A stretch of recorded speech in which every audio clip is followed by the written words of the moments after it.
یہ روحانی تائیدات ہے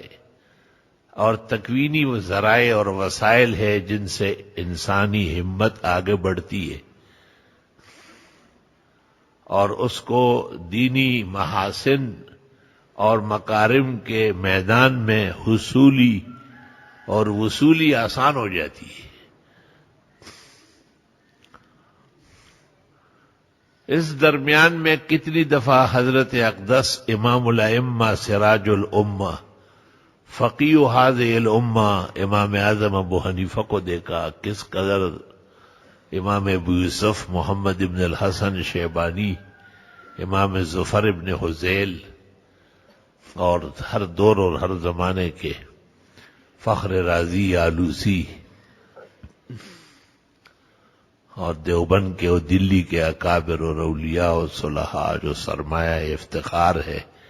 ہمارے علم و عمل کا و اسانید اور دستاویزات کا، اس کے بیان بہت طویل ہے،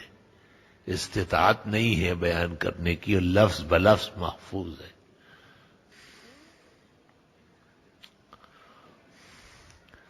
دو مرتبہ فخر الرسل والنبیین سید الاولیاء والمتقین سید الغر المحجلین سید الشفعاء یوم الدین الشافع والمشفع محمد مصطفیٰ احمد مجتبی وولیہ المرتضی وامینہ علی وحی السماء خاتم الرسل والانبیاء قدوۃ الخیر کلہ فی الدنیا والعقبی صلی اللہ علیہ وسلم کو بالتفصیل دیکھنا نصیب ہوا۔ حیرانگی یہ تھی کہ ہر دفعہ مولانا فدا الرحمان آگے کھڑے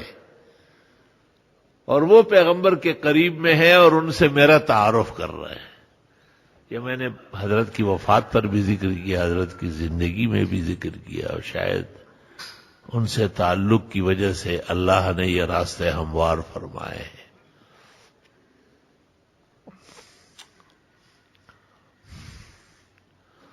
لا الہ الا اللہ وحدہ لا شریک لہ لہ الملک و لہ الحمد وعلی کل شیء قدیر۔ خدایا تیرا لاکھ لاکھ شکر و کرم و احسان ہے